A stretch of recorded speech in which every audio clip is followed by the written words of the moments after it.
बीवी शौहर की वफात के बाद हक महर क्लेम कर सकती है। अगर उसने 3 साल तक हक महर क्लेम नहीं किया तो क्या उसका हक महर खत्म तस्वर होगा? क्या वरसा आपस में जायदाद तकसीम कर सकते हैं कि जब तक हक महर अदा ना हुआ हो? क्या हक महर इनहेरिटेंस से पहले अदा होगा? अगर आप शादीशुदा हैं या आप ऐसे किसी भी मसले में फंसे हुए हैं या आपका कोई जानने वाला फंसा हुआ है तो ये वीडियो आपके लिए बड़ी अहम हो सकती है। पूरी तफसील से ये वीडियो देखें। मैं हूं Shahid Mahmood, advocate Supreme Court, हाजिर खिदमत हूँ एक बड़ी इंटरेस्टिंग और लेटेस्ट वीडियो के साथ, जिसमें हक महर और इनहेरिटेंस की बाबत हम बात करेंगे। साइटेशन आप नोट कर लें, PLJ 2026 Islamabad High Court, page है इसका 132। दोस्तों, ये फैसला his lordship Mister Justice Mohsin Akhtar Kayani sahab ने दिया इस्लामाबाद हाई कोर्ट में, और इस केस का टाइटल है आसिया इजाज़ वर्सेस ASJ। ये केस हक महर, लिमिटेशन और इनहेरिटेंस और ख़वातीन के माली हकूक़ से मुतल्लिक था। अदालत ने ना सिर्फ कानूनी निकात पर बात की बल्कि कुरान और सुन्नत, आईन पाकिस्तान, ख़वातीन के बुनियादी हकूक़ को भी तफसील से बयान किया। ये फ़ैसला हर शादीशुदा औरत, हर शोहर, हर ख़ानदान, हर प्रॉपर्टी बायर के लिए बहुत अहम है। वीडियो आपने तफसील से देखनी है।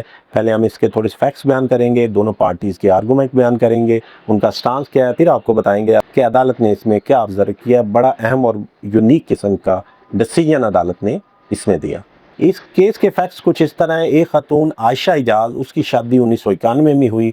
निकाह नामे में उनका हक महर इस्लामाबाद में एक घर मुकर्रर किया गया, लेकिन शोहर ने वो घर बाद में फ़रोख्त कर दिया और दूसरी प्रॉपर्टी ख़रीद ली। बीवी का मौक़िफ़ था कि नई प्रॉपर्टी हक महर के बदले में दी गई थी। इस हवाले से गिफ्ट डीड भी एग्जीक्यूट हुआ। बाद में शोहर का इंतकाल हो गया।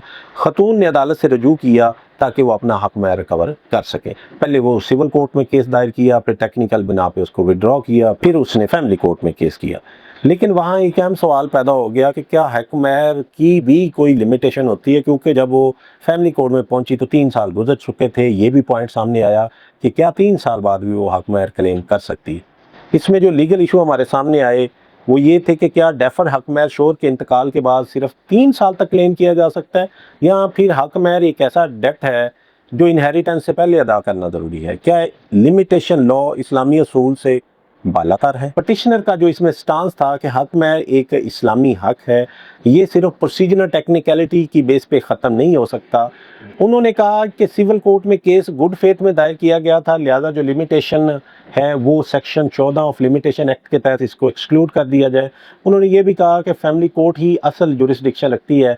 दूसरी तरफ जो रिस्पोंडेंट थे, क्योंकि हस्बैंड के लीगल एज थे, उन्होंने ये मौक़िफ़ इख्तियार किया। लिमिटेशन एक्ट की आर्टिकल 104 के तहत हक महर सिर्फ 3 साल में क्लेम किया जा सकता है। चूँकि शोहर का इंतकाल 2013 में हुआ, फैमिली कोर्ट में केस 2022 में हुआ, इसलिए ये दावा टाइम बार्ड है। अब आते हैं कि ऑनरेबल हाई कोर्ट ने इसमें अपनी ऑब्जर्वेशन क्या दी। ऑनरेबल हाई कोर्ट ने कहा कि हक महर सिर्फ एक रस्म या फॉर्मल गिफ्ट नहीं है, बल्कि शोहर पर ये कानूनी और शरई कर्ज है।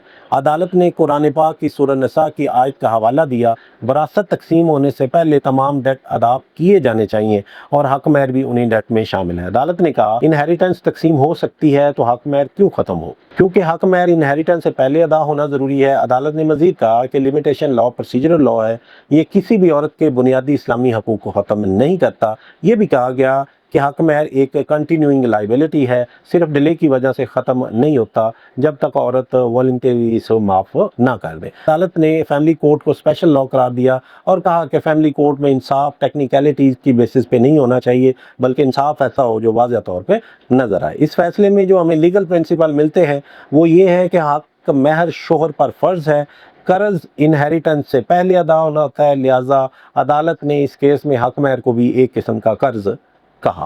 लिमिटेशन प्रोसीजरल लॉ है, प्रोसीजरल लॉ इस्लामी हक को ख़त्म नहीं कर सकता। फैमिली कोर्ट ही स्पेशल फोरम है।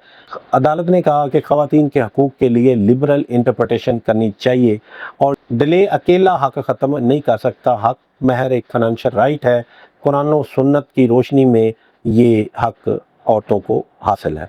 ख़वातीन के फाइनेंशियल राइट कॉन्स्टिट्यूशनल प्रोटेक्शन रखते हैं। ये सवाल पैदा हुआ कि ये फ़ैसला एक आम आदमी के लिए किस तरह अहम है। दोस्तों, ये फ़ैसला ख़ास तौर पर उन ख़वातीन के लिए बहुत अहम है कि अगर किसी औरत का हक महर अदा नहीं हुआ और उसको कई साल गुजर गए हैं और उसने क्लेम भी नहीं किया, इस फ़ैसले की रूह में उसके पास अभी भी हक है कि वो अपना हक महर क्लेम कर सके, क्योंकि इस फैसले में अदालत ने कहा कि हक महर क्लेम करने के लिए किसी किस्म की कोई लिमिटेशन नहीं है। शोहर अगर हक महर अदा किए बगैर फौत हो जाए तो विडो इस केस में क्रेडिटर बन जाती है। ये फैसला प्रॉपर्टी डिस्प्यूट में भी बहुत अहम है। फैमिली कोर्ट अब सिर्फ टेक्निकलिटीज़ की बना पर ख़वातीन के क्लेम डिसमिस नहीं कर सकती, क्योंकि अदालत ने कहा कि फैमिली लॉ एक स्पेशल लॉ है, इस पे ये टेक्निकलिटी वाले जो लॉ है वो अप्लाई नहीं करेंगे। फैमिली केसेस में टाइम बार नहीं होता।